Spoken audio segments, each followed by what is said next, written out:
Billionaire Army General battles to seize control of Nigerian Aviation Handling Company investigation.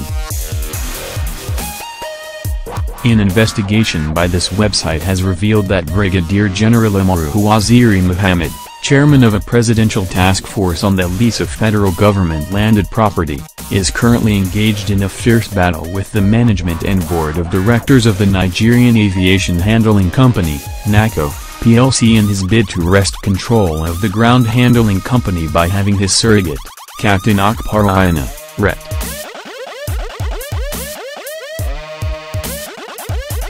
appointed to the board of directors. Our investigators also learned that the Army General owns a private company, Alwa Resources Limited, which he allegedly used to convert public assets to his private use and has an interest in several private and public organizations within and outside Nigeria.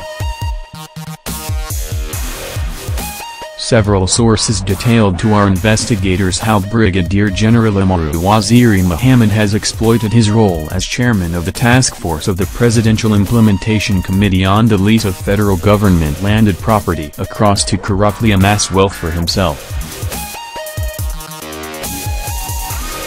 General Muhammad is reportedly bent on seconding his surrogate, Captain Ayana, into the board of directors of NACO in an attempt to circumvent the code of conduct, which prevents public servants from engaging in private business.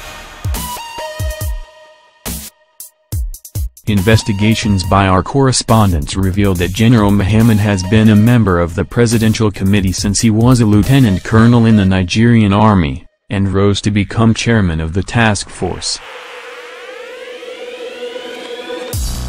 Our investigation revealed that General Muhammad, through Alwa Resources Limited, owned in 105 units of 50k ordinary shares of NACO plc, representing 7.4% of the total shares of the company.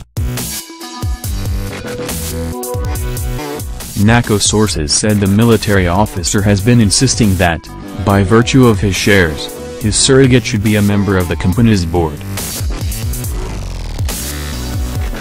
Our investigators found that, between February 25, 2015 and July 25, 2016, no fewer than 20 correspondences exchanged hands between NACO, Alwa, Department of State Security, DSS, Nigerian Stock Exchange, NSE, Nigerian Financial Intelligence Unit and Shankafi, Kuzamatu, Alajo and CEO, Security Consultants, as a result of the intention of the Army General to appoint a director to NACO's board.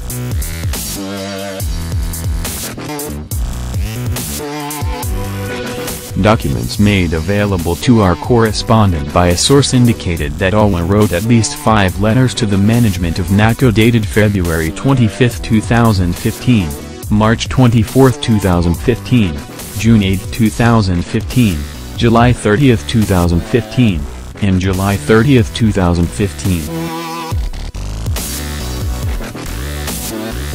On its part, NACO wrote at least 13 correspondences to Alwa and other bodies, including the Securities and Exchange Commission, SEC, the Nigerian Financial Intelligence Unit, and the DSS. Also, SEC had written 2 correspondences to the NACO management on October 30, 2015, and March 11, 2016, both related to General Muhammad's insistence on nominating a director into the NACO board. All of NACO's letters were signed by its company secretary, Ms. Fola Shadod, who about a month ago was appointed as the company's acting managing director. All of Alwa's correspondences were signed by General Muhammad himself. Background checks conducted on Alwa Resources by Shankafi, Kuzamatu, Alajo and Company, dated 14 September 2015 entitled Due Diligence on Alwa Resources Limited contained revealing information about General Muhammad's several sides. The independent investigation revealed that, over the period of his membership and chairmanship of the federal government's task force, General Muhammad had acquired several organizations running into billions of naira. It showed as well that he was the chairman of Allah Resources with its registered address at Waziri Mama Complex in Bida, Niger State. According to the report, the military officer's firm was incorporated as Allah Resources Limited on February 12, 2002, with RC No. 442238 with the Corporate Affairs Commission, CAC. He is said to be a civil servant and he is also a director in Allah Resources Limited. He signed most of the statutory forms of the company with CAC. 1 Khadijan Amaru Muhammad, who is also a shareholder/director, is highly suspected to be either a daughter or wife to the said Malam Amar Muhammad Waziri. On a painstaking search, we discovered that there is a brigadier general in the Nigerian army with a similar name to that of the said brain behind Allah Resources. He has been in the Committee for the Disposal of Federal Government Houses in Nigeria and overseas. He has been on the committee since he was, at, the rank of lieutenant colonel, and he has employed all means to keep himself on the committee, where he has apparently made enough fortune to even buy your organization.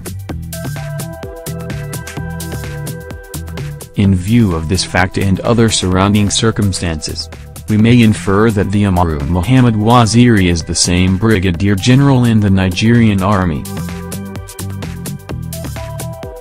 If this is so, it raises a serious issue of breach of code of conduct, because a public servant is not allowed to engage in private business. You may have to conduct further and deeper due diligence on the said Captain Akbar Ayana, RTD, to ensure that he is a fit and proper person. You should request for his CV as well as details of his previous engagement and the circumstances of his disengagement. You must ensure that he is no longer a public servant and the circumstances of his disengagement from the public service are not connected to any improper conduct, misconduct. Our investigation revealed that the management of NACO had held a series of tense and unfruitful meetings with General Muhammad, with the effect of stalling the officer's desire to secure his stooge on the NACO board. Two NACO sources told our investigators that General Muhammad, out of frustration with NACO's reluctance to approve his surrogate's membership of the board of directors, threatened to deal with the company. The officer subsequently wrote to NACO through his lawyers, Al Janko, in an effort to compel his membership of the board. Despite the legal pressure, most of the NACO management has staunchly opposed the allotment of a seat on the company's board to General Muhammad or his surrogate. On December 15, 2016, the Civil Society Network Against Corruption, CSNUC, had petitioned the Economic and Financial Crimes Commission, EFCC, to investigate General Muhammad and his numerous businesses. As at press time, the anti-corruption agency had not indicated any investigation of the wealthy and politically connected officer.